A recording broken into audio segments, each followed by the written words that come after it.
देश के कई राज्यों में हो रही भारी बारिश के बीच जम्मू के अखनूर में एक युवक उफनती नदी में उतर गया, अपनी जान जोखिम में डाल दी।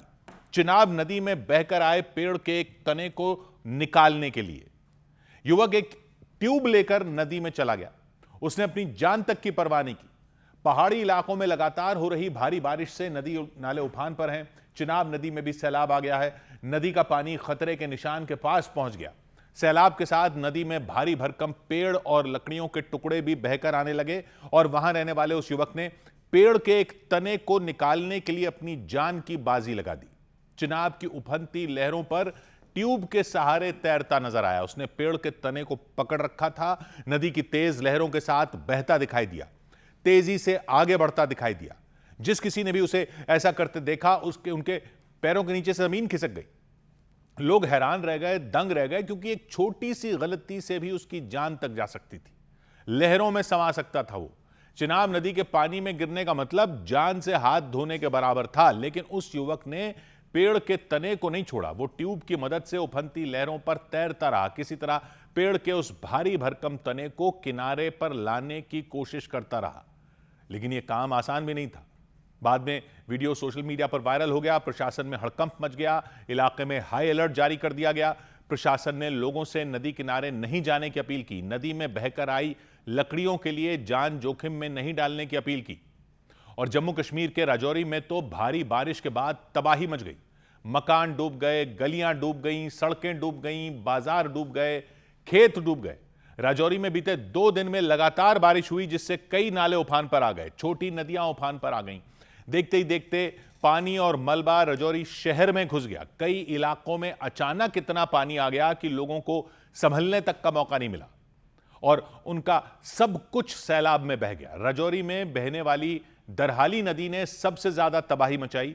शहर के बीच से गुजरने वाली नदी में पानी का स्तर खतरे के निशान के ऊपर पहुंच गया और पानी इतनी तेजी से बहता दिखा कि मानो वो अपने साथ पूरे राजौरी को बहा ले जाएगा। वहां बेला नाम की एक कॉलोनी है, उसके पास बाढ़ के लिए बनाई गई सुरक्षा दीवार टूट गई। उसकी ईंटें बिखर गईं, पानी के साथ बह गईं, जिससे नदी का पानी अंदर रिहायशी बस्तियों में घुस गया। नया बस स्टैंड इलाके में बाढ़ से हुई तबाही की तस्वीरों ने खौफ पैदा कर दिया। गलियों में कीचड़ भर गया, मलबा भर गया, सैकड़ों टन मिट्टी भर गई।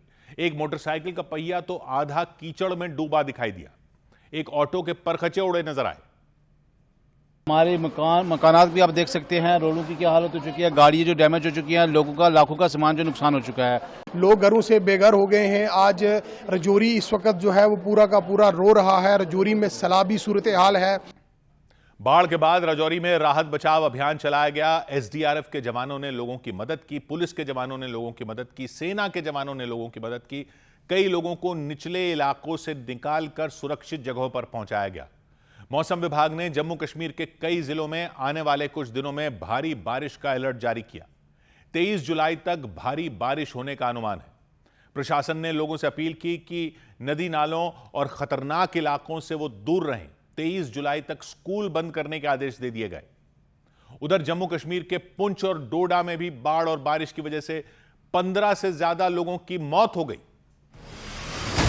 जम्मू कश्मीर के पुंछ में अचानक आई बाढ़ और पहाड़ खिसकने की वजह से 15 से ज्यादा लोगों की जान चली गई।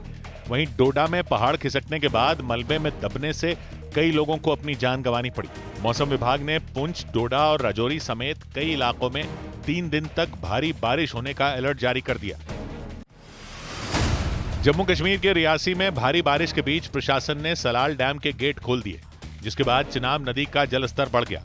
वहां बाढ़ के खतरे को देखते हुए प्रशासन ने निचले इलाकों में रहने वाले लोगों को सतर्क रहने और नदी के पास न जाने की सलाह दी। उत्तराखंड के देहरादून मसूरी हाईवे पर बारिश के बाद पहाड़ खिसकने से हाईवे का एक बड़ा हिस्सा धंस गया। सड़क के दोनों तरफ लंबा जाम लग गया। खतरे को देखते हुए प्रशासन ने हाईवे बंद कर दिया। उधर जम्मू कश्मीर के नौशेरा में बाढ़ ने ऐसी तबाही मचाई कि एक व्यक्ति के शव को निकालने के लिए सेना की मदद लेनी पड़ी।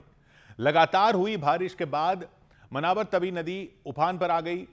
कई निचले इलाकों में पानी भर गया। नदी के आसपास के इलाके तो पूरा नदी ही बन गए। नदी में लबालब पानी भर गया, पूरी रफ्तार में बहता दिखा। इसी दौरान एक गांव में लोगों को एक शव दिखाई दिया, लेकिन वो शव जिस जगह फंसा था वो बिल्कुल टापू जैसा हो गया था। उसके चारों तरफ नदी का पानी था जो भयानक रफ्तार में बह रहा था। एसडीआरएफ को खबर दी गई। एसडीआरएफ के कुछ लोग वहां पहुंचे, लेकिन पानी की रफ्तार देखकर उनकी हिम्मत भी उस टापू तक जाने की नहीं हुई। शव को टापू से निकालने के लिए सेना से मदद लेने का फैसला हुआ। फिर सेना के कुछ जवान हेलीकॉप्टर लेकर पहुंचे। एसडीआरएफ जवानों ने हाथों से इशारा करके उन्हें उस टापू के बारे में बताया। इसके बाद वो हेलीकॉप्टर टापू के बिल्कुल करीब पहुंचा। 2 जवान टापू पर उतरे, शव को उठाया और वहां से फिर उड़ान भरी।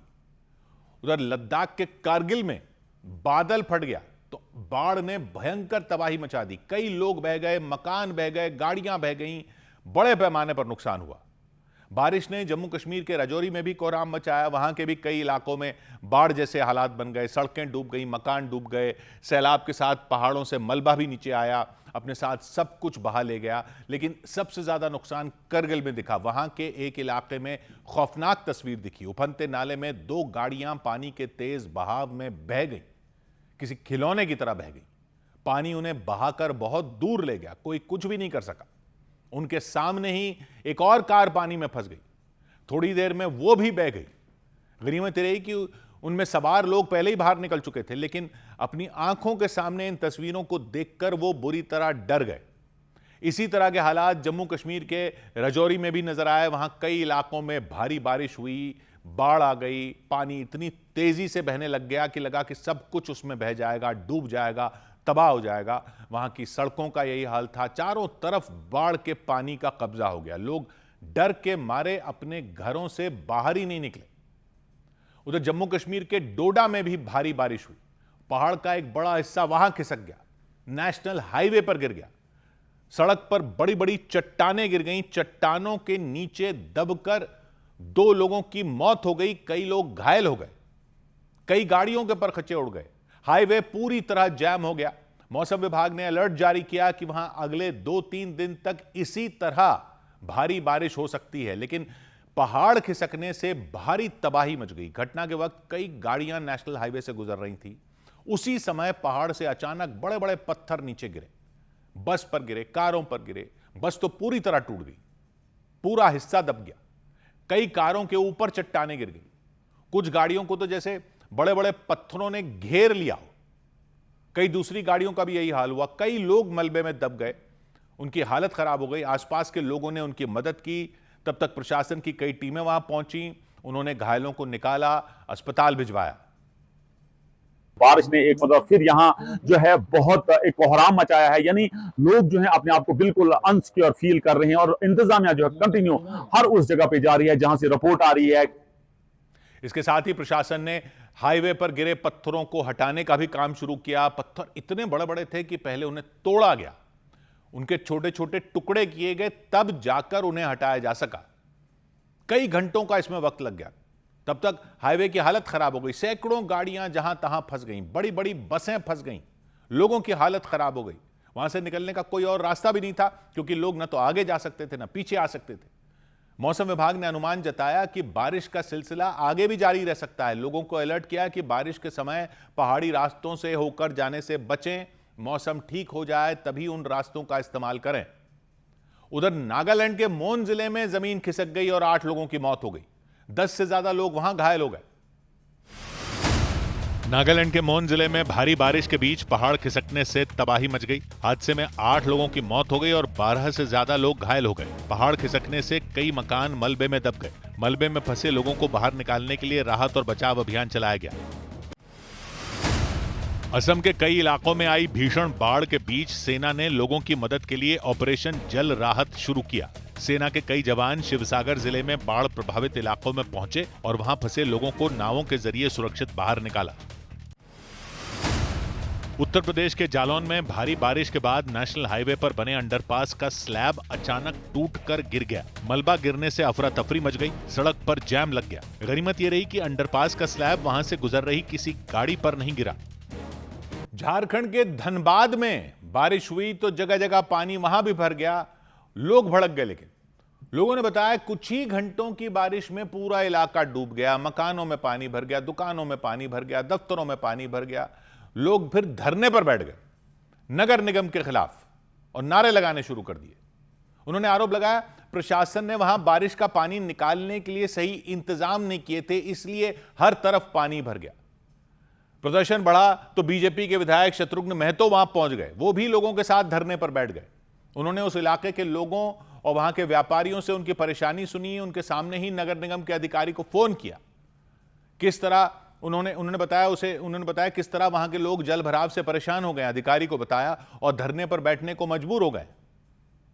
बाजार के तमाम लोग, जितने व्यवसाय वर्ग लोग हैं, दुकानदार हैं, बच्चे हैं, स्कूली बच्चे हैं, सब लोग धरने बैठे हुए हैं। पूरा बाजार पानी में तैर रहा है। आज ये बातें करीब साल भर चल रही है। बीजेपी विधायक ने नगर निगम के अधिकारी को जमकर फटकार लगाई और आदेश दिया कि तुरंत इस परेशानी का हल निकाला जाए। उन्होंने चेतावनी दी, जब तक नगर निगम की टीम वहां आकर काम नहीं करती, वो खुद लोगों के साथ धरने पर बैठे रहेंगे। नरक में जी रहा लोग, बच्चे के पढ़ाई बाधित हो रही है। जितना दुकानदार संघ है सब रोड पर आ गया है। बताइए, हाँ तुरंत करवाइए, भेजिए सबको। लोगों ने नगर निगम के खिलाफ जमकर नारे भी लगाए, आरोप लगाया। उन्होंने कई बार नगर निगम से इस मामले की शिकायत की थी, लेकिन कोई सुनवाई नहीं हुई। नगर निगम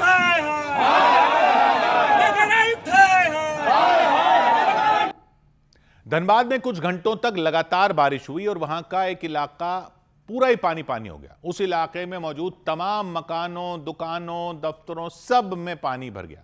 एक व्यक्ति बाल्टी की मदद से अपने दफ्तर से पानी निकालते दिखाई दिए। एक महिला झाड़ू से बार बार अपने मकान से पानी निकालती दिखी। उस इलाके में मौजूद व्यापारियों ने आरोप लगाया, जरा सी बारिश होते ही पूरा इलाका डूब जाता है और बाजार बंद करना पड़ जाता है और उन्हें काफी नुकसान झेलना पड़ता है इसकी वजह से। उधर उत्तराखंड की राजधानी देहरादून में भारी बारिश के बाद नदी में सैलाब आ गया। एक स्कूटर सवार उसमें फंस गए। लोगों ने जान जोखिम में डालकर उनकी जान बचाई। थोड़ी भी देर हो जाती तो वो व्यक्ति नदी में बहकर दूर जा सकते थे, जान खतरे में पड़ सकती थी उनकी। देहरादून के विकासनगर इलाके में ही हुआ। गोना नाम की बरसाती नदी वहां बहती है। भारी बारिश हुई, नदी का जलस्तर अचानक बहुत बढ़ गया। पानी का बहाव खतरनाक स्तर पर पहुंच गया। उसी बहाव में वो स्कूटर सवार फंस गए और किनारे खड़े दो लोगों की नजर उन पर पड़ी। उन्होंने अपनी जान की भी परवाह नहीं की, उन्हें बचाने के लिए नदी में उतर गए। फिर सहारा देकर स्कूटर सवार को किनारे तक ले आए। स्कूटी कहाँ है? स्कूटी कहाँ है? मैं खड़ी कर दी। आराम से। पानी का बहाव बहुत ही ज्यादा था। जरा सी भी गलती भारी पड़ सकती थी, किसी की भी जान जा सकती थी। लेकिन उन दोनों ने हिम्मत दिखाई। गोनी नदी में पानी कमर से ऊपर तक बहने लग गया था। चलना तो दूर, खड़े रहना मुश्किल हो गया था। इन हालात में भी उन्होंने उस व्यक्ति का साथ नहीं छोड़ा। संभल कर तीनों किनारे तक पहुंचे। इसके बाद आसपास के लोगों ने उनके स्कूटर को निकालने के लिए ट्रैक्टर की मदद ली। स्कूटर नदी के बीच में ही फंसा हुआ था, उसे भी किनारे तक लाया गया। तब जाकर सबने राहत की सांस ली। इसी तरह देहरादून के ही एक दूसरे इलाके में कुछ लोग उफनते नाले में फंस गए। संतला देवी का मंदिर है, वहां मंदिर में दर्शन करने कुछ लोग गए थे। जब बाहर निकले तो नाले का जलस्तर बढ़ गया और वो भी तेज बहाव में फंस गए। हालांकि एसडीआरएफ की टीम थोड़ी ही देर में मदद के लिए वहां पहुंच गई। उसने एक मोटी रस्सी बांधी दोनों नाले के किनारों पर। फिर जितने भी लोग फंसे हुए थे उस रस्सी को पकड़कर किनारे तक पहुंचे। एसडीआरएफ ने भारी बारिश और तेज बहाव में उन्हें सुरक्षित इस तरीके से निकाला। उधर त्रिपुरा के डीजीपी अनुराग धनखड़ का शव संदिग्ध हालात में मिलने से हड़कंप मच गया। त्रिपुरा की राजधानी अगरतला में मौजूद पुलिस मुख्यालय में डीजीपी अनुराग धनखड़ का शव संदिग्ध हालात में मिलने से सनसनी मच गई। आशंका जताई गई उन्होंने आत्महत्या कर ली। अनुराग धनखड़ 1994 बैच के आईपीएस अधिकारी थे। वो उत्तर प्रदेश के बागपत के रहने वाले थे। कोलकाता हाईकोर्ट ने टीएमसी सांसद अभिषेक बनर्जी की विदेश जाने की मांग वाली याचिका खारिज कर दी। अभिषेक बनर्जी ने कोर्ट में याचिका दायर कर अपनी आंखों के इलाज के लिए अमेरिका जाने की इजाजत मांगी थी, लेकिन कोर्ट ने उन्हें राहत देने से इनकार कर दिया और सवाल पूछा कि वो कोलकाता में अपना इलाज क्यों नहीं करवा सकते। सोनम वांगचुक को निजी अस्पताल में शिफ्ट करने की मांग वाली याचिका पर दिल्ली हाईकोर्ट ने कोई फैसला नहीं लिया। सोनम वांगचुक की पत्नी की याचिका पर फैसला सुनाने से पहले कोर्ट ने जांच एजेंसियों से सोनम वांगचुक की मेडिकल रिपोर्ट पेश करने को कहा। सोनम वांगचुक दिल्ली के सफदरजंग अस्पताल में भर्ती हैं, लेकिन उनकी पत्नी उन्हें मेदांता अस्पताल में भर्ती कराना चाहती हैं। और दिल्ली में प्रदर्शन कर रहे सीजेपी यानी कॉकरोच जनता पार्टी के समर्थकों और पुलिस के बीच झड़प हो गई, पथराव हो गया, हालात बेकाबू हो गए। पुलिस वालों ने आंसू गैस के गोले दागे, लाठीचार्ज भी किया, प्रदर्शनकारियों को खदेड़ दिया। सीजेपी समर्थकों ने दावा किया लाठीचार्ज में कुछ प्रदर्शनकारी घायल हो गए, किसी का सिर फट गया, किसी के हाथ में चोट लगी। हालांकि दिल्ली पुलिस ने बयान जारी कर कहा कि उनकी तरफ से किसी तरह की कोई हिंसा नहीं की गई। पुलिस ने दावा किया कि गुस्से में आग बबूला प्रदर्शनकारियों ने ही पुलिस वालों पर हमला किया, उन पर पत्थर जलाए और पुलिस वाले उसमें घायल हो गए, उन्हें अस्पताल भेजना पड़ा। जंतर मंतर से लेकर संसद भवन के बीच सड़क पर कई घंटों तक संग्राम होता रहा, बवाल होता रहा, नारेबाजी होती रही। जिस वक्त ये सब हो रहा था उस वक्त संसद के शीतकालीन सत्र की संसद के मॉनसून सत्र की शुरुआत होने जा रही थी। सांसद और मंत्री संसद भवन पहुंच गए थे, लेकिन संसद के आसपास का इलाका पुलिस और प्रदर्शनकारियों के बीच मानो जंग का मैदान बन गया, क्योंकि दिन भर में कई बार प्रदर्शनकारियों और पुलिस वालों के बीच बहस हुई, धक्का मुक्की हुई, टकराव की स्थिति बन गई, झड़प तक हो गई। हालात को काबू में करने के लिए पुलिस वालों को लाठी चलानी पड़ी। देखिए जंतर मंतर की तस्वीर हम आपको दिखा रहे हैं किस तरह से यहाँ पर एक जो प्रोटेस्टर्स है बैरिकेड की तरफ बढ़े हैं। अब यहाँ पर आप ये देखिए किस तरह से लाठीचार्ज किया गया है, हल्का बल प्रयोग किया जा रहा है। ये देखिए नीट पेपर लीक मामले को लेकर बीते कई दिन से जंतर मंतर पर सीजेपी धरना प्रदर्शन कर रही थी। शीतकालीन सत्र के पहले दिन, मॉनसून सत्र के पहले दिन सीजेपी ने संसद मार्च का ऐलान कर दिया था। सीजेपी के समर्थक जंतर मंतर से संसद भवन की तरफ बढ़ना शुरू हो गए। हालांकि उन्हें रोकने के लिए पुलिस ने जगह जगह बैरिकेडिंग कर दी थी, घेरेबंदी कर दी थी। पुलिस वालों के साथ आरएएफ के जवान तैनात कर दिए गए। हंगामा करते हुए सीजेपी समर्थक आगे बढ़े तो हालात बिगड़ गए। पुलिस वालों ने रास्ते में नहीं उन्हें रोक दिया। प्रदर्शनकारियों को खदेड़ने के लिए आंसू गैस के गोले दागे।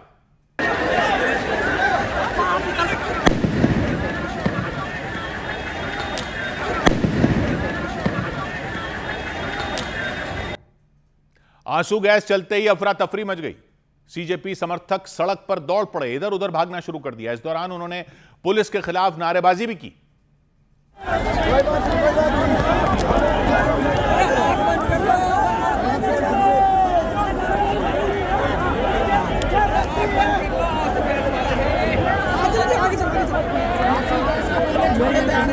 संसद की तरफ बढ़ रहे सीजेपी समर्थकों को रोकने के लिए आरएएफ जवानों और पुलिस वालों ने ताकत लगा दी। एक प्रदर्शनकारी तो बीच सड़क पर आरएएफ जवानों से भिड़ गया, उनके सामने तनकर खड़ा हो गया। आरएएफ जवानों ने उस पर लाठियां बरसाई।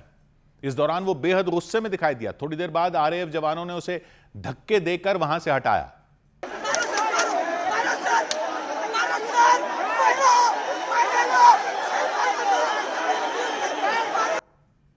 पुलिस वालों ने दावा किया प्रदर्शनकारियों ने पथराव किया, प्रदर्शनकारियों ने हमला किया, जिसमें कुछ पुलिस वाले घायल हो गए। हंगामे के दौरान कुछ प्रदर्शनकारी बैरिकेडिंग तोड़कर पार्लियामेंट स्ट्रीट थाने तक पहुंच गए। हालांकि पुलिस वालों ने वहां से उन्हें खदेड़ दिया। पुलिस ने प्रदर्शनकारियों से शांति बनाए रखने की अपील की। यहाँ पे 163 BNSS है, कोई भी इस साइड अब ना आए और शांति बनाए रखें, पुलिस के इंस्ट्रक्शंस फॉलो करें और सभी लोग धैर्य से काम लें। पुलिस ने जंतर मंतर से लेकर संसद भवन के बीच 5000 से ज्यादा जवानों को तैनात कर दिया। बवाल के दौरान कुछ प्रदर्शनकारी राजीव चौक मेट्रो स्टेशन की तरफ बढ़ गए, उसके अंदर घुस गए, वहां हंगामा किया। पुलिस प्रशासन की नहीं चलेगी। आप देख सकते हैं इन लोगों ने जो है कि छलांग लगा कर बाहर निकले। ये लोग दरवाजा बंद कर दिया गया है। जनता पार्टी वाले निकल चुके हैं अपनी रफ्तार के साथ। हंगामा बढ़ता देख दिल्ली मेट्रो ने एहतियातन 5 मेट्रो स्टेशन कुछ देर के लिए बंद कर दिए। संसद भवन की भी सुरक्षा बढ़ा दी गई। संसद भवन के चारों तरफ तैनात सुरक्षाकर्मी चौकन्ना हो गए। देर शाम तक सीजेपी समर्थकों का हंगामा चलता रहा। राम मंदिर दान चोरी मामले में आरोपी टिन्नू यादव और मनीष यादव को पूछताछ के बाद जेल भेज दिया गया। राम मंदिर दान चोरी मामले में आरोपी रामशंकर यादव उर्फ टिन्नू यादव और उनके भतीजे मनीष यादव को पूछताछ के बाद जेल भेज दिया गया। पुलिस सूत्रों के मुताबिक टिन्नू यादव के पास से चोरी के पैसे से खरीदी गई एक कार और एक मोटरसाइकिल भी बरामद की गई।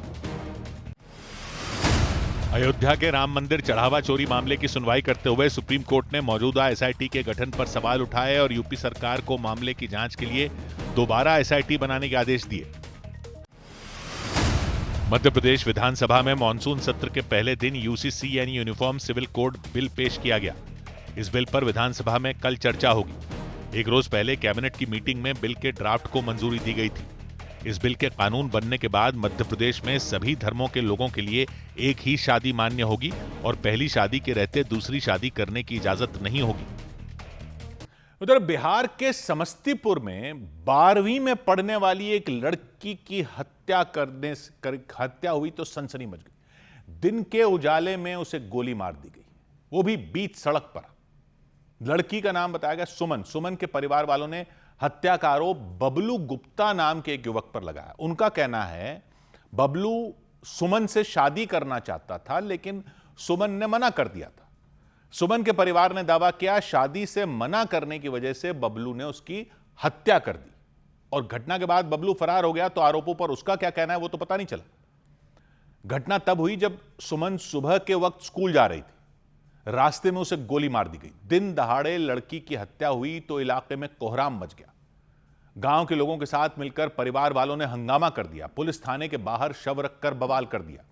सड़क पर जाम लगा दिया। पुलिस के अधिकारी समझाने आए तो लोग भड़क गए। पुलिस अधिकारियों को घेर लिया, उनसे बहस करने लगे, इंसाफ की मांग करने लगे, आरोपी को पकड़ने की मांग करने लगे। लोग पुलिस की गाड़ी के आगे खड़े हो गए, अड़ गए कि जब तक आरोपी गिरफ्तार नहीं होगा तब तक जैम नहीं खुलेगा, हंगामा होता रहेगा।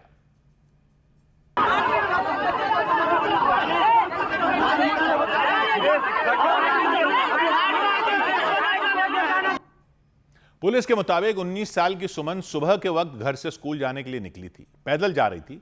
पुलिस का कहना है बीच रास्ते में बबलू बाइक से उसके पास पहुंचा, उसका रास्ता रोक लिया, फिर पिस्तौल से एक के बाद एक 4 गोलियां दाग दी।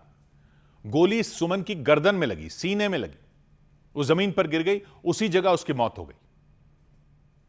12 क्लास की छात्रा थी और मोबाइल बात करते हुए जा रही थी। इसी क्रम में आया है और गोली मार करके जख्मी कर दिया, जिसके घटनास्थल पर ही मृत्यु हो गई। सुमन की मां के मुताबिक गांव में रहने वाला बबलू उनकी बेटी से शादी करना चाहता था। कई महीने से उसे तंग कर रहा था, परेशान कर रहा था। उनका कहना है एक रात पहले भी उसने सुमन को धमकी दी थी। शादी नहीं करने पर जान से मारने की धमकी दी थी। धमकी देते रहे, नहीं शादी करे ना तो तुमको मार देंगे।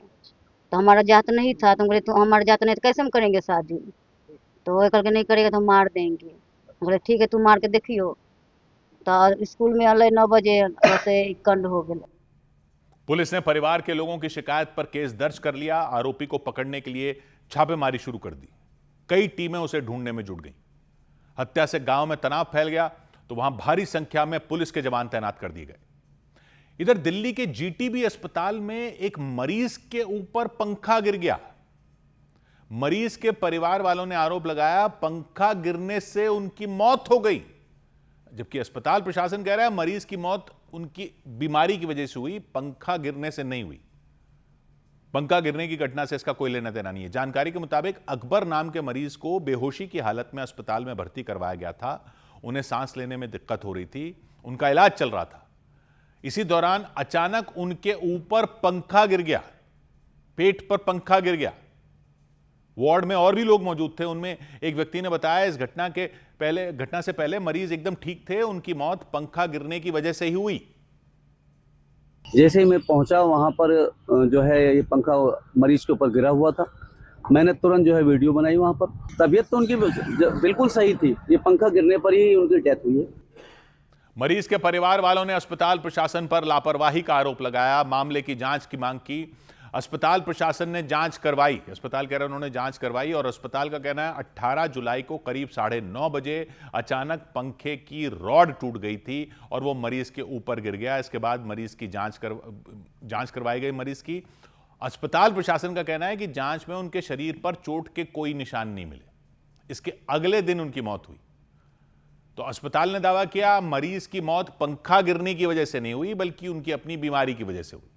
इसके बाद उस वार्ड में मौजूद लोगों का गुस्सा फूट पड़ा। उन्होंने अस्पताल प्रशासन पर कई गंभीर आरोप लगाए। एक मरीज ने आरोप लगाया अस्पताल के कर्मचारियों ने उनके इलाज में लापरवाही बरती थी। इधर दिल्ली के एक कारोबारी ने गैंगस्टर गोल्डी बराड़ के नाम पर धमकी मिलने का दावा किया। दिल्ली के एक कारोबारी ने दावा किया कि गैंगस्टर गोल्डी बराड़ के नाम पर उन्हें धमकी दी गई।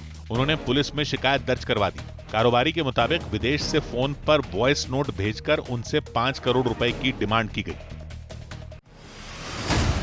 गुजरात के आणंद में पुलिस ने दावा किया कि उसने रेप और हत्या मामले के एक आरोपी को मुठभेड़ में मार गिराया। उस पर 4 साल की एक बच्ची के रेप और उसकी हत्या करने का आरोप था। पुलिस के मुताबिक उसने रेलवे स्टेशन से बच्ची का अपहरण किया था और फिर दुष्कर्म के बाद उसकी हत्या कर दी थी। ईरान के हमले में मारे गए इंजीनियर सोनू गुप्ता का शव बिहार के गोपालगंज में मौजूद उनके घर लाया गया। उनके अंतिम दर्शन के लिए लोगों की भीड़ उमड़ पड़ी। सोनू गुप्ता दुबई की एक शिपिंग कंपनी में इंजीनियर थे और स्ट्रेट ऑफ हॉर्मूज में मौजूद एक जहाज पर तैनात थे। 13 जुलाई को ईरान की तरफ से हुए मिसाइल हमले में उनकी जान चली गई थी। उधर छत्तीसगढ़ के बिलासपुर में पुलिस ने एक ऐसे गिरोह का पर्दाफाश करने का दावा किया जो सरकार को अनोखे तरीके से चूना लगाने में जुटा था। पुलिस कह रही है गिरोह के लोग सांप काटने से होने वाली मौत पर जो मुआवजा मिलता है उसकी रकम हड़पने में जुटे थे। 12 लोगों को गिरफ्तार करने का दावा किया है पुलिस ने। उनमें सरकारी डॉक्टर हैं, वकील हैं, तहसील के कर्मचारी हैं। सांप के काटने से होने वाली मौत पर राज्य सरकार वहां 4 लाख रुपए का मुआवजा देती है। अब इस पूरे स्कीम से पर्दा तब उठा जब विधानसभा में सांप के काटने के फर्जी मामले का मुद्दा उठाया गया। सरकार के आदेश पर जांच हुई, एफआईआर दर्ज की गई। पुलिस ने सांप के काटने के एक मामले की छानबीन शुरू की। तो पुलिस कह रही है राज्य सरकार की तरफ से मिलने वाले मुआवजे के पैसे को हड़पने के लिए एक पूरा गिरोह काम कर रहा था। गिरोह के लोग उन लोगों को तलाशते थे, उन लोगों को ढूंढते थे जिनके घर में किसी की मौत हो गई हो, और फिर वो उन्हें मुआवजे का लालच देकर अपने साथ मिला लेते थे। आपके जो घर के व्यक्ति की मौत जो हुई है, चाहे वो एक्सीडेंट से हुई है, चाहे वो करंट से हुई है, चाहे अन्य बातों से हुई है, लेकिन हम लोग सर्पदंश का प्रकरण बनाकर उसमें आपको मुआवजा दिला देंगे।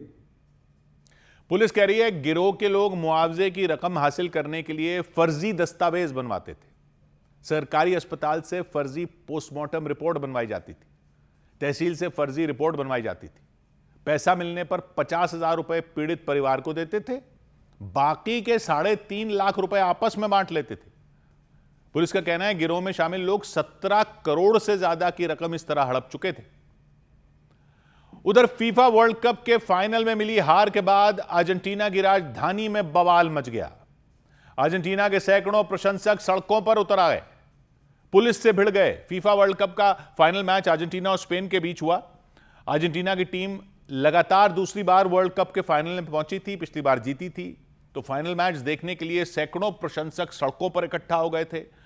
उन्हें उम्मीद थी लियोनेल मेसी और उनकी टीम लगातार दूसरी बार जीत जाएगी, लेकिन आखिर में मुकाबला स्पेन की टीम ने जीत लिया। स्पेन की टीम ने 1-0 से अर्जेंटीना को हरा दिया और अर्जेंटीना की इसी हार पर उसके प्रशंसकों का गुस्सा फूट पड़ा। उन्होंने हंगामा खड़ा कर दिया।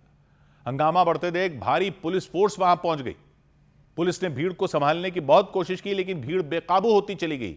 पुलिस पर पत्थर फेंकने शुरू कर दिए, पुलिस पर बोतलें फेंकनी शुरू कर दी। पुलिस ने भीड़ पर आंसू गैस के गोले दाग दिए।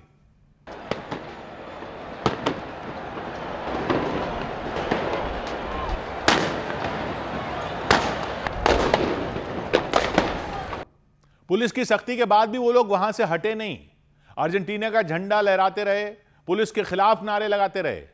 हालात बिगड़ गए तो पुलिस ने उन पर पानी की बौछार कर दी। भगदड़ जैसे हालात हो गए वहां पर, लोगों ने इधर उधर भागना शुरू कर दिया। मैच देखने के लिए बड़ी संख्या में वो इकट्ठा हुए थे। पानी की बौछार होते ही वो लोग पूरी सड़क पर फैल गए। दूर दूर तक लोगों की भीड़ दिखाई दी। सड़क पर खाली बोतलें पड़ी हुई थीं, पत्थर पड़े हुए थे। पुलिस लगातार उन लोगों को वहां से हटाने की कोशिश कर रही थी। इस दौरान पुलिस ने कई लोगों को हिरासत में भी ले लिया। इधर सूत्रों ने बताया दिल्ली में अखिलेश यादव और राहुल गांधी ने यूपी विधानसभा चुनाव को लेकर गठबंधन पर चर्चा की। संसद में हंगामे के बीच समाजवादी पार्टी के अध्यक्ष अखिलेश यादव ने कांग्रेस नेता राहुल गांधी से मुलाकात की। सूत्रों के मुताबिक अगले साल होने वाले यूपी विधानसभा चुनाव से पहले दोनों नेताओं के बीच गठबंधन के मुद्दे पर बातचीत हुई। दोनों नेताओं की मुलाकात करीब 1 घंटे तक चली। मॉनसून सत्र के पहले दिन राज्यसभा और लोकसभा दोनों ही सदनों में भारी हंगामा हुआ।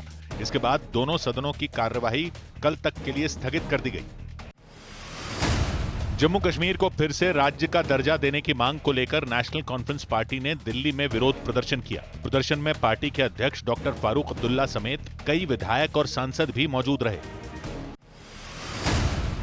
शिवसेना और यूपीटी के नेता अरविंद सावंत ने कर्नाटक में मराठी भाषा में एसआईआर फॉर्म मुहैया कराने की मांग की। अरविंद सावंत ने मुख्य चुनाव आयुक्त को चिट्ठी लिखी और बताया कि कर्नाटक के बेलगावी और आसपास के इलाकों में बड़ी संख्या में मराठी बोलने वाले लोग रहते हैं, जिन्हें एसआईआर प्रक्रिया के दौरान भाषा से जुड़ी परेशानियों का सामना करना पड़ रहा है।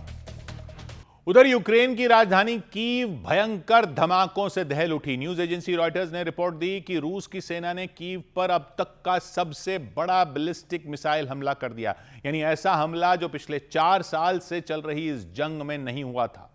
कीव में लगातार 5 घंटे तक विस्फोट होते रहे, आसमान से मिसाइलें बरसती रहीं, आत्मघाती ड्रोन बरसते रहे। लोगों का डर के मारे बुरा हाल हो गया। जान बचाने के लिए कुछ लोगों ने बंकरों में पनाह ले ली, कुछ लोग जमीन के नीचे बने मेट्रो स्टेशनों में छिप गए ताकि हमले की चपेट में आने से बच सकें, उन्हें कोई नुकसान ना पहुंचे। रूस की इस बमबारी से पहले यूक्रेन की सेना ने मॉस्को पर बड़ा हमला बोला और वहां के कई इलाकों पर आत्मघाती ड्रोन की बौछार कर दी। एक ई-कॉमर्स कंपनी के गोदाम पर तो एक साथ कई ड्रोन फोड़ दिए। जबरदस्त धमाके हुए, पूरा गोदाम आग की चपेट में आ गया, धधक उठा। हर तरफ ऊंची ऊंची लपटें उठती दिखीं। इतनी खतरनाक आग की जैसे वहां कोई ज्वालामुखी फट गया हो, जमीन पर लावा फैल गया हो।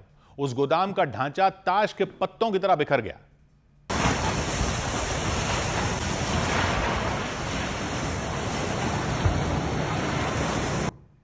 आग लगी तो उसे बुझाने का काम भी शुरू किया गया। फायर ब्रिगेड की गाड़ियां पहुंच गईं, हेलीकॉप्टर पहुंच गए, जमीन से पानी की बौछार शुरू की गई, आसमान से पानी की बौछार शुरू की गई। लेकिन ड्रोन हमले के बाद लगी वो आग तब तक बेकाबू हो चुकी थी। मामला हाथ से निकल चुका था। आग ने गोदाम के एक एक कोने को अपनी गिरफ्त में ले लिया था।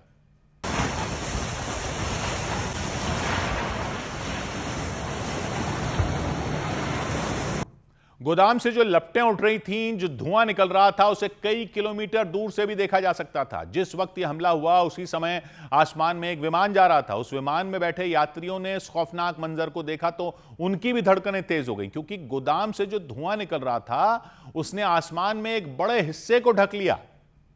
न्यूज एजेंसी रॉयटर्स ने रिपोर्ट दी कि यूक्रेन ने मॉस्को और उसके आसपास के इलाकों पर सैकड़ों ड्रोन बरसा दिए। इन हमलों में 8 लोगों की जान जाने की खबर आई, 60 से ज्यादा लोग घायल बताए गए। और ई-कॉमर्स कंपनी के जिस गोदाम में आग लगी वो तो लगभग पूरी तरह जल गया। लाखों करोड़ों का माल राख हो गया। इसी के बाद पुतिन की सेना ने पलटवार किया, हथियारों के जखीरे से अपनी सबसे खतरनाक मिसाइलों को निकाल लिया और उन्हें यूक्रेन के दिल यानी उसकी राजधानी कीव पर दाग दिया।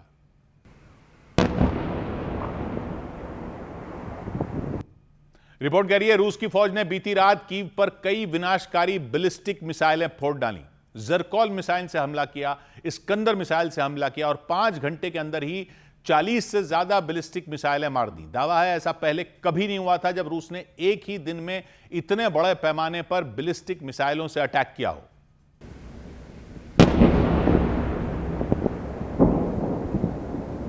बैलिस्टिक मिसाइल बिजली की तेजी से वार करती है। इसे जब लॉन्च किया जाता है तो यह सीधे दुश्मन के ठिकाने की ओर नहीं बढ़ती, बल्कि ऊपर आसमान में जाती है और अंतरिक्ष में चली जाती है। वहां जहां ग्रेविटी का कोई असर नहीं होता, गुरुत्वाकर्षण का कोई असर नहीं होता, वहां से जब यह मिसाइल लौटती है तो बेहिसाब रफ्तार हासिल कर लेती है। फिर दुश्मन के ठिकाने पर ऐसा विस्फोट होता है मानो कोई उल्का पिंड गिर गया हो। आसपास के इलाके भी हिल जाते हैं, दहल जाते हैं। इतनी खतरनाक होती है यह बैलिस्टिक मिसाइल। हालांकि ज़ेलेंस्की ने दावा किया कि उनकी सेना ने रूस के ज्यादातर बैलिस्टिक हमले नाकाम कर दिए, उसकी मिसाइलों को हवा में ही तबाह कर दिया। लेकिन कई मिसाइलें यूक्रेन के हवाई सुरक्षा को तोड़ने में सफल हुई। वो जिस भी इलाके में गिरी वहां वो धमाकों से कांप उठे।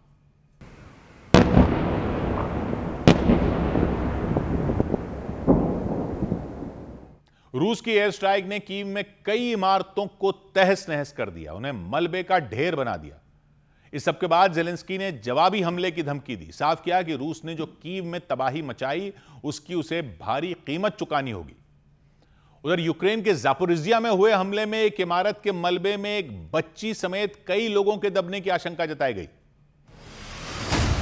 यूक्रेन के जापोरिजिया में रूस के भीषण हमलों के बाद एक बच्ची समेत कुछ लोग मलबे में दब गए। रूस की सेना ने वहां रिहायशी इलाके में मिसाइलें दागी और एक इमारत मलबे के ढेर में तब्दील हो गई। इस हमले के बाद वहां पर राहत और बचाव अभियान शुरू किया गया। अमेरिका और ईरान में जारी तनाव के बीच हफ्ते के पहले कारोबारी दिन अंतर्राष्ट्रीय बाजार में कच्चे तेल की कीमतों में करीब 2% की बढ़ोतरी दर्ज की गई, जिसके बाद कच्चे तेल की कीमतें प्रति बैरल $90 के पार पहुंच गईं।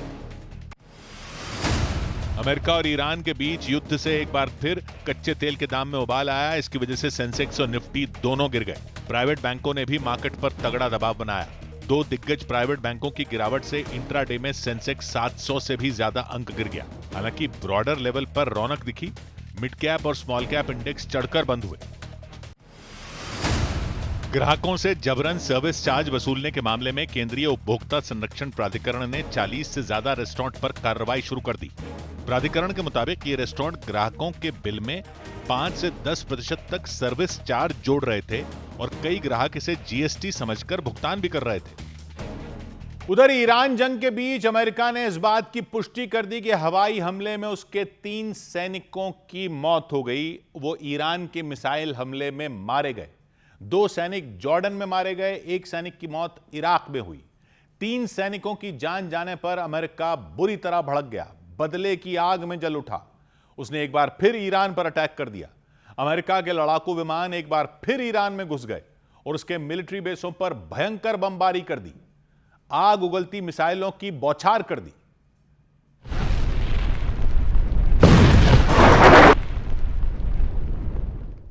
अमेरिका की सेना ने जानकारी दी, उसने लगातार 9वें दिन ईरान में एयर स्ट्राइक की, जबरदस्त हमले किए, दुश्मन के कई सैन्य अड्डों को तबाह कर दिया, उजाड़ दिया, तहस नहस कर दिया, उसकी ईंट से ईंट बजाकर रख दी।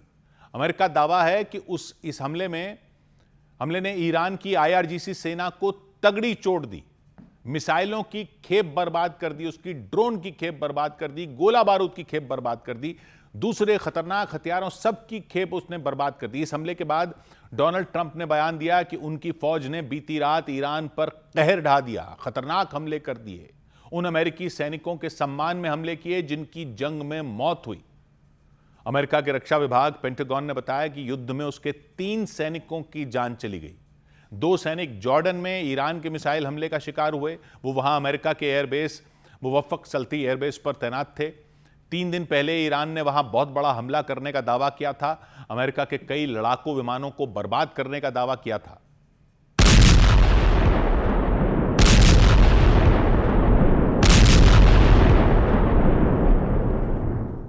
पेंटागन ने विमानों की तबाही पर तो कुछ नहीं कहा, लेकिन इस बात की पुष्टि की कि जॉर्डन में उसके 2 सैनिक मारे गए थे, जबकि 1 सैनिक की मौत इराक वाले अमेरिका के बेस पर हुई। ट्रंप के मुताबिक अमेरिका के जिन सैनिकों ने जान गंवाई, उनका एक ही मकसद था कि ईरान को परमाणु बम बनाने से रोकना है, न्यूक्लियर ताकत बनने से रोकना है। ट्रंप ने एक बार फिर साफ किया कि वो ईरान को रोकने के लिए किसी भी हद तक जा सकते हैं। हालांकि ट्रंप की इस धमकी का ईरान पर कोई खास असर होता हुआ नहीं दिखा। अमेरिका के हमलों के बाद उसने एक बार फिर पलटवार किया और इस बार भी उसके निशाने पर पश्चिम एशिया के वो देश रहे जहां अमेरिका के सैन्य अड्डे हैं। उसने कुवैत पर हमला किया, बहरीन पर हमला किया, सीरिया पर हमला किया, जॉर्डन पर हमला किया, जॉर्डन के अलकबा शहर के एयरपोर्ट पर हमला किया।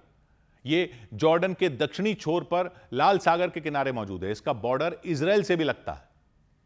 यही वजह रही ईरान के इस हमले पर इजराइल भी गुस्से से लाल हो गया। उसने धमकी दी कि अगर ईरान की कोई भी मिसाइल उसकी जमीन पर गिरी तो ठीक नहीं होगा। ऐसा हुआ तो इजराइल की सेना एक बार फिर ईरान पर टूट पड़ेगी और बड़े पैमाने पर जंग छेड़ देगी, पूरे ईरान में आग लगा देगी। 100 बात की एक बात यह कि यह तो हकीकत है कि अमेरिका हैरान है कि ईरान अब तक टिका कैसे हुआ है। ट्रंप ने तो शायद सोचा था कि जैसे वेनेजुएला पर अमेरिका ने हमला किया और निकोलस मदुरो को पकड़ कर लिया है, वैसा ही कुछ ईरान में हो जाएगा। लेकिन वैसा तो छोड़िए, इतने हमले करने के बाद भी और फिर बातचीत की बात करने के बाद भी, युद्ध विराम करने के बाद भी जब अमेरिका ने फिर हमले शुरू किए तब भी ईरान डटा हुआ है, पलटवार भी कर रहा है। अमेरिका ने माना उसके 3 सैनिक मारे गए। अमेरिका के एक बेस पर लगातार वो हमले कर रहा है। अगस्त का महीना आने वाला है, फरवरी से जंग चल रही है। यही अपने आप में अमेरिका के सुपर पावर होने के तमगे को चुनौती है। फरवरी में ही जब अमेरिका और इजराइल ने मिलकर ईरान पर हवाई हमले किए थे तो ईरान के supreme leader Ayatollah Ali Khamenei और उनके परिवार के कुछ सदस्यों को तो तभी मार दिया था। तो अब तक ईरान कैसे लड़े जा रहा है? बल्कि जिस पैमाने पर आयतुल्लाह अली खामनेई के अंतिम संस्कार में लोग निकल कर आए, उसमें और कुछ हुआ हो ना हुआ हो, यह तो साफ हो गया कि ईरान के इस्लामी शासन की पकड़ तो बिल्कुल भी कम नहीं हुई है देश पर। अमेरिका ने तो यह फैलाया था कि लोग ही शासन के खिलाफ हो जाएंगे, वो तो अमेरिका के खिलाफ ज्यादा हो गए हैं, ऐसा दिख रहा है। अमेरिका फिर से हमले कर रहा है तो ईरान भी जवाब में बहरीन में अमेरिकी ठिकानों पर हमले कर रहा है, कुवैत में अमेरिकी ठिकानों पर हमले कर रहा है, कतर में कुवैत में अमेरिकी ठिकानों पर हमले कर रहा है, वो समुद्र में टैंकरों पर भी हमले कर रहा है। अमेरिका को जो उम्मीद थी कि ईरान की अर्थव्यवस्था पूरी तरह चरमरा जाएगी तो जनता सड़कों पर उतर आएगी, शासन कमजोर पड़ जाएगा, अंत में खुद ही इस्लामी शासन को उखाड़ फेंकेगा, न तो वैसा कुछ हुआ, नहीं वैसा कुछ होता हुआ दिख रहा है। दुनिया को इतना तो दिखा ही दिया है ईरान ने कि ईरान वेनेजुएला नहीं है, क्योंकि वहां निकोलस मदुरो के शासन को झुकाने के लिए अमेरिका ने उसके तेल कारोबार को चोक कर दिया था। तेल का व्यापार ही वेनेजुएला की जान था, इसीलिए उसकी अर्थव्यवस्था धड़ाम से गिर गई थी, महंगाई आसमान छूने लगी थी, सामान की कमी हो गई थी, लोगों को भूखों मरने की कगार पर पहुंचने का डर होने लगा था। और फिर क्या हुआ था कि वहां के शासन के अंदर ही फूट पड़ गई थी, सेना और नेताओं के बीच झगड़े होने लग गए थे वेनेजुएला में। कुछ का कहना था अमेरिका इस सबको हवा दे रहा था। फिर अमेरिका ने सैन्य कार्रवाई कर दी, मदुरो को पकड़ लिया। अमेरिका ने डेल्सी रोड्रिगेज के नेतृत्व में सरकार को समर्थन दिया, नई सरकार बनवा दी वहां पर। यानी अमेरिका ने जो दबाव बनाया उसने वहां शासन को कमजोर कर दिया और बदलाव ला दिया। लेकिन ईरान में ऐसा क्यों नहीं हुआ? क्योंकि ईरान कई साल से इस तरह के अमेरिका के दबाव के लिए खुद को तैयार कर रहा था। यह अब तो साफ दिख रहा है कि ईरान जो कर रहा है उसकी उसने पूरी तैयारी कर रखी थी। IRGC के नाम पर आयतुल्लाह शासन ने जो पैरेलल सरकार और पैरेलल सेना बना रखी थी, वो इसी दिन के लिए बना रखी थी। इस्लाम के नाम पर जो संस्थाएं खड़ी कर रखी थी, वो इसी दिन के लिए खड़ी कर रखी थी। जब अमेरिका ने ईरान के तेल व्यापार पर सख्त प्रतिबंध लगाए तो वो वेनेजुएला की तरह टूट नहीं गया। ईरान ने डार्क फ्लीट के जरिए तेल बेचना जारी रखा, यानी अमेरिका की पकड़ में ही ना आए, उसने तेल बेचने का पूरा सिस्टम बना रखा था। डार्क फ्लीट के जहाज अपना ट्रैकिंग सिस्टम बंद कर देते थे, समुद्र में ही तेल एक जहाज से दूसरे जहाज में ट्रांसफर कर देते थे और चीन जैसे देशों को सस्ता तेल बेच रहे थे। डॉलर के बजाय दूसरे तरीकों से पैसों का लेन देन हो रहा था। तेल निर्यात पूरी तरह बंद ही नहीं हुआ, बल्कि लाखों बैरल रोजाना निकलता रहा। अर्थव्यवस्था चलती रही ईरान की। ईरान हथियार भी बनाता रहा, ड्रोन इतने बनाकर रख लिए थे कि अभी तक लड़े जा रहा है। और सरकार और सेना का डबल सिस्टम खड़ा कर लिया था तेल की कमाई से। डबल सिस्टम, एक तरफ नियमित सेना है, दूसरी तरफ IRGC की सेना है। एक तरफ सरकार है, दूसरी तरफ आयतुल्लाह का शासन है। दबाव पड़ने पर दोनों एक साथ काम करते हैं। जब अमेरिका का हमला हुआ तो अंदर के नेता और सेना वेनेजुएला की तरह एक दूसरे के खिलाफ नहीं हो गए, बल्कि अमेरिका के खिलाफ सब एकजुट हो गए। अमेरिका और इजराइल की सारी खुफिया जानकारियां यहीं तो फेल हो गई। अब जो भी हो जंग का, यह तो साफ है अमेरिका की सारी इंटेलिजेंस इस मामले में फेल दिख रही है। ईरान ने विचारधारा की लड़ाई लड़ी, विचारधारा के जरिए लड़ाई लड़ी और बरसों तक लड़ी। उसने अमेरिका के प्रतिबंधों को ही उसका आक्रमण बता दिया था अपनी जनता को। तो जब असल में हमला हुआ तो लोग अमेरिका का साथ देने कहां से आ सकते? जिन सड़कों पर हिजाब आंदोलन में आयतुल्लाह शासन के खिलाफ नारे लग रहे थे, उन्हीं सड़कों पर आयतुल्लाह की अंतिम यात्रा में ट्रंप के खिलाफ, ट्रंप को मौत देने के नारे लगते दुनिया ने देखे। वेनेजुएला ने अपनी लड़ाई विचारधारा के लेवल पर नहीं लड़ी थी, वहां दबाव पड़ते ही अंदरूनी फूट पड़ गई थी। इसके अलावा यह भी है कि अमेरिका अब भी आसमान से ही हमले कर रहा है। जमीन पर उतरकर लड़ने की हिम्मत नहीं दिखा पा रहा है अमेरिका। आसमान की लड़ाई में तो ईरान के पास भी मिसाइलें हैं, ड्रोन हैं, तो भले ही कितना नुकसान कर सके, कितना ही नुकसान हो जाए, लेकिन वो लड़ता हुआ और जवाबी हमले करता हुआ दिखता रहता है। और वो एक सुपर पावर के ठिकानों पर हमले कर रहा है। यही उसकी जनता को और एकजुट करता रहा है अब तक इस जंग में। खामनेई के मारे जाने के बाद भी भले ही मुश्तबा खामनेई दिखाई न दिए हों, भले ही उनके सिर्फ बयान आ रहे हों, लेकिन सिस्टम तो वही चल रहा है जो था। और लाखों लोग आयतुल्लाह खामनेई के अंतिम संस्कार में शामिल हुए तो उसी सिस्टम ने दिखा दिया कि कंट्रोल अब भी पूरा है उसके पास। अब भी लड़ाई और बातचीत दोनों चल रही हैं, लेकिन ईरान का शासन और अर्थव्यवस्था पूरी तरह ढह सकता है, ऐसा कोई संकेत नहीं दिख रहा। जीत किसी की भी हो, अमेरिका का ऊंट ईरान के पहाड़ के नीचे तो आ ही चुका है। 100 बात की एक बात। उधर अमेरिका के न्यू जर्सी में भारी बारिश के बाद आई बाढ़ से कई इलाके पानी में डूब गए। अमेरिका के न्यू जर्सी में भारी बारिश के बाद अचानक आई बाढ़ ने लोगों की परेशानी बढ़ा दी। सड़कों पर कई फीट पानी भर जाने के कारण कई गाड़ियां फंस गईं। लोगों के घरों में भी पानी भर गया। कई रिहायशी इलाके पूरी तरह जलमग्न हो गए। इसके बाद बड़े पैमाने पर राहत और बचाव अभियान चलाया गया। जम्मू कश्मीर के बांदीपुरा में सुरक्षा बल के जवानों ने सर्च ऑपरेशन के दौरान 4 किलो से ज्यादा विस्फोटक जब्त करने का दावा किया। सुरक्षा बल के मुताबिक विस्फोटक को एक प्रेशर कुकर में छिपाकर रखा गया था। लखनऊ के हजरतगंज में बीजेपी के कार्यकर्ताओं ने भगवान कृष्ण पर विवादास्पद बयान देने वाले जर्जिस अंसारी के खिलाफ प्रदर्शन किया। वहां प्रदर्शनकारियों ने मौलाना जर्जिस का पुतला फूंका। इसके अलावा बीजेपी कार्यकर्ताओं ने अखिलेश यादव पर भी मौलाना जर्जिस के खिलाफ जानबूझकर चुप रहने का आरोप लगाया।